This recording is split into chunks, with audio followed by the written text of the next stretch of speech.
All right. Hello, everyone. As a reminder, I'm Brian. I didn't get a chance to meet all of you this morning because I slept through my jet lag, which was a new experience for me. But here I am, first time at the Collab Summit, and I want to talk about the Node.js help repository, which is perhaps a really exciting topic. People are leaving the room, things like that. But I thought this was kind of interesting because this was part my entry point into the community as attending a Grace Hopper conference last year as a mentor. I was exposed to a whole bunch of folks that were using Node for the first time or wanted to experience it, what we do. And one of the ways in which people encounter the project or seek help is through this repository. So that's what we're going to talk about today. I have a short kind of quantitative analysis that I've kind of made for it. If anyone hopefully is familiar with it, this is what it looks like. It has about 600 open issues right now. And I guess I'll be kind of honest. It's kind of feels a little bit like a dumping ground of all kinds of random questions, many of which are not always related to Node, the project, but more like NPM, the ecosystem, why isn't my React application working, things like that. And that's actually, I guess, super useful as a conduit, right? Like we don't want people asking those kinds of questions on the main project. Perhaps, but it also creates a logjam or a lot to manage. And like I said, I started on the triage team after Grace Hopper, and this felt like a place to help, which kind of quickly made me realize, wow, this is a lot of work. There's triagers that do a better job than I. But one of the first things I did was try to introduce Stalebot to it, to be honest, because there's just a lot of stuff out there that's old, irrelevant, from Node 8, like all kinds of stuff, right? So that made me start thinking about, in aggregate, what's going on with this thing? Because my window into it was very small. So in the amount of time that I kind of incepted this talk and had a cup of coffee, I used ChatGPT to script out something that I could have written myself, but it gave me a CSV output that I looked at the trends for the help repository over time. So hopefully the resolution is okay on that. But you can see green are new issues and purple are closed issues. This is over time, right? And you might wonder, wow, those are some asymptotic spikes almost, right? In closed issues. That was the first thing that kind of jumped out at me. And this is stacked, or it's overlaid as well. So actually, green even being seen is actually a net growth in the backlog or in the issue log. So I guess you could argue that's bad, and maybe that's why we have 600 issues. Quick call out, those asymptotes are individual efforts by humans that are closing things. So I'd never met Girish, but wow, right? There's truly individual effort going into closing some of these things. So that's really cool, first of all. But if you took that stacked graph of open versus closed and kind of looked at, net, what is happening to this repository, over time it has grown and grown. And now you can see the inverse of those individual efforts, right? Truly impacting the total size of the help repository. But we're still growing and growing and growing, and maybe plateauing now. Cool. Stalebot, maybe. I don't know. But it kind of begs the question, what and why does this exist? Oh yeah, here's my Stalebot thing. It's closed about 10% of the open stuff. It's really, really generous. There is concern, even on the main project about maintainer noise, notification noise. So it only closes things that have been stale for 3 years. And that's more generous than I would be with almost anything. I'm a very impatient person. I have 4 kids, so it doesn't help with the patience. So, I'm painting a picture of maybe like, we're trying, but maybe not meeting the needs that we need to.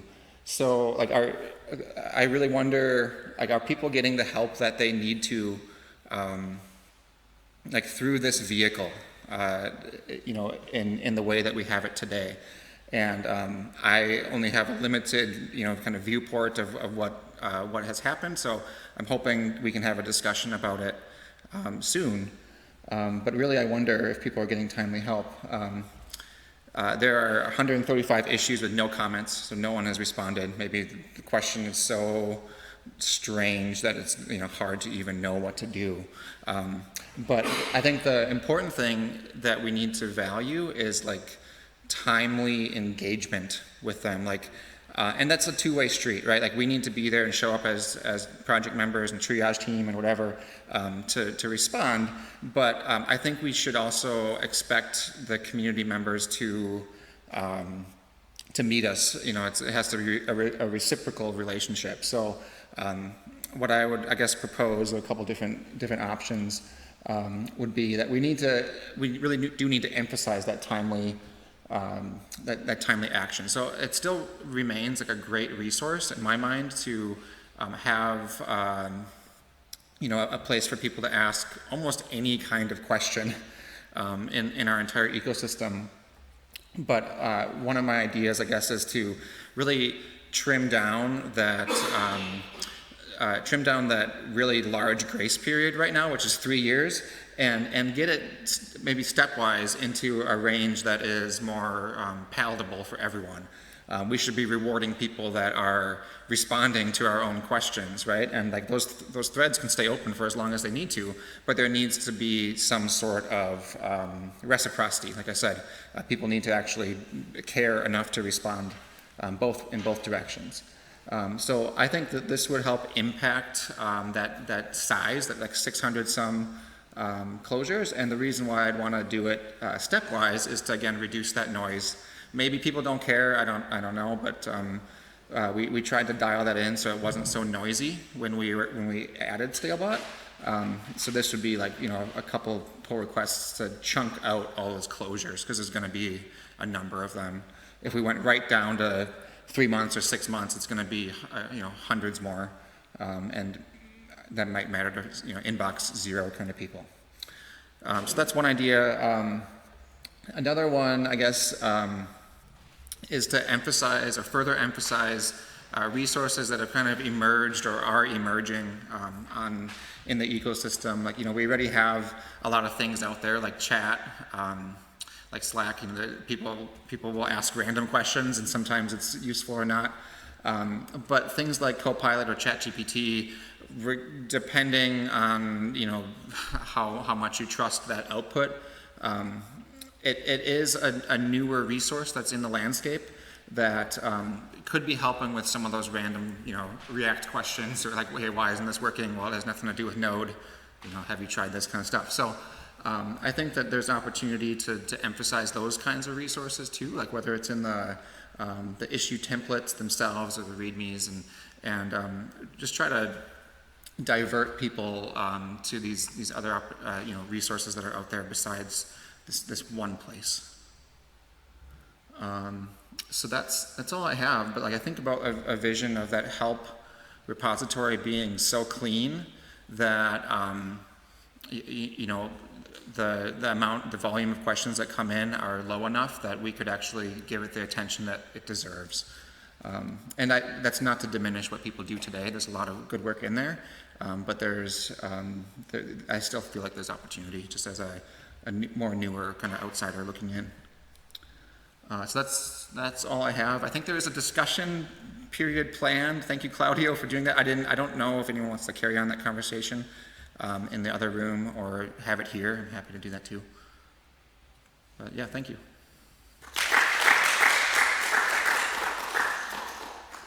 How many folks are contributing to the help Yeah, the triage team is in the low dozens, I believe. And like anyone can hop in there if they wish to, but I can double check what the size of that team is.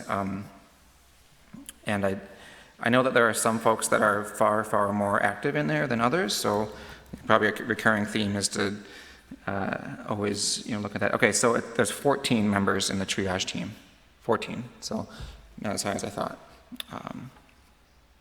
But and there's really no expectation that they're looking at only that repository, right? There's tons and tons of places to be looking at. I know that when this is maybe like opening a larger conversation, people were discussing the efficacy of that repository at all when Stalebot was introduced, but I don't know if I have enough context or clout to like say, yeah, let's kill it, right? Because it does seem to be a venue for folks to seek help, and I think it probably does reduce noise for other parts of the project, and I think that's probably a good thing too. But I think it has we have an opportunity to make it maybe a little bit more focused, right? What's the frequency of new issues? Yeah, there's about 20 to 30 per month. So it's not a ton just there either, but as you saw, like the aggregation of resolution, the time to resolve, like things just don't always get closed at that same rate. So it has led to what the state we're in now. One thought I have is, what if we had a Slack GitHub bot that put the new issues in like the Node.js channel and the OpenJS Slack, and that would at least raise awareness of new issues and anybody could jump in and comment. Yeah, that's a good idea. Or maybe even a separate channel, depending on how noisy it would be, right? I think there's like a Ask Anything channel, right? Which is, I guess, pretty large, right? But maybe that'd be a good venue too. Yeah. Hi. We also have a lot of people asking how they can contribute on the introductions channel. We never have anything for them to do. So if they can. Yeah, and that's a really good point, because a lot of my initial triage work was just trying to corroborate whether it was still an issue, or like had some canned responses around like, have you tried this on the latest version of Node? Just some basic stuff, or making sure that all the data was gathered to begin with. And sometimes that alone resolves the issue, is seeking that recreation, right? And if you can't do that, it's hard to help them, right? But that's a good idea too. Yeah. Did you look at any of the stuff that the package maintenance working group did to try to help other projects with this type of stuff? There's like a whole triage doc. I don't know if you've seen that. I have not, no. Okay, we did it primarily for Express. Okay. Not really doing a whole lot anymore, but we onboarded Yeah. quite a few people, and they were really great. Dresh and I were co-presented that actually in 2018. Oh, cool. Yeah. Phenomenal triager. But one of the outcomes, I think, was to that point of how do people get involved. It gave people a really great first start, and we had in the README, and we had a bunch of places, and we tried to promote it a little bit. Yeah. So if you want to chat, Yeah, I'd love to. try to do that for Express. Yeah, and you're very right too. Back to your point about non-code contributions. It's such an important kind of gateway into the project. You usually learn more by trying to troubleshoot someone's random thing, and if you can't figure it out, you can maybe help them at least with the next step or the point in the right direction. So that's a really good point. I know things like even like Hacktoberfest have started kind of pivoting away from just code contributions into this kind of stuff, and it's a part of the spectrum of open source engagement, right? That is really important. And then maybe you could lead a little workshop. Here are the kinds of questions I get. Here's your kind of cheat sheet. Yeah, we did pretty much that with it. Yeah, we had an onboarding. It was pretty loose. I think we had out of 10 people in that one thing. Weren't you in that? Weren't you there? Oh, a few other people. Yeah, we had a few people who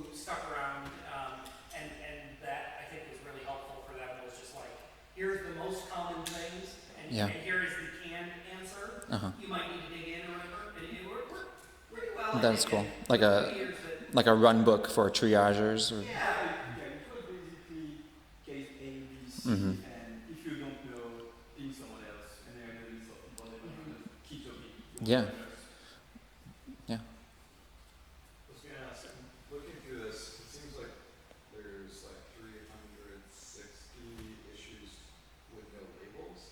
Mm. You looked at that as kind of the, I know you noted like the data around replies and comments. Mhm. It seems like also, is there maybe a bot or something that could help provide sentiment or labeling itself further? Yeah, I think that would help. And I know that there are some, I've seen some triagers concertedly label things like, windows, right? That might be a pretty large like filter for being able to help someone or not, right? And then I think the important thing is to follow through. Like it's one thing to label it, but then to try to, what's the next step after that? But yeah, you're right. There isn't consistency there either. Yeah, it's just like that first pass, maybe you don't have time to go in depth, but you might understand some context, being able to provide Yeah. some kind of data for the next person to Right. provide. You're right. It helps you sort of categorize. We had similar problems with NPM in terms of like getting the backlog Yeah. consistently. That was one of the first ways I contributed that kind of led to Stalebot stuff was I sought out the issues that didn't have comments or didn't have labels, like the unmet need kind of thing, right? And oftentimes there was a reason why no one had picked it up, but I think that's a good point too. Yeah.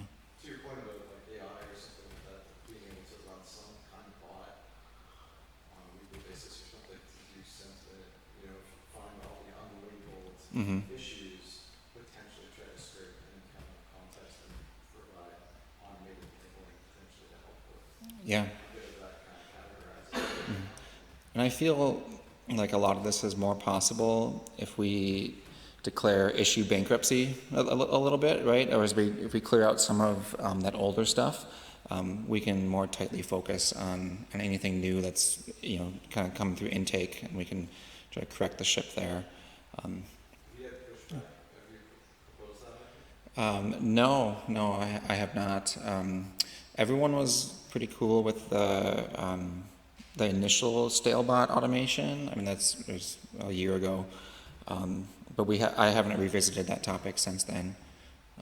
So. Issue bankruptcy or waiting 5 years to get a reply. Yeah, right. And like I don't see much value in just like letting the problem solve itself in 3 years of Stalebot. So it'd be kind of nice to trim it up to something more sane.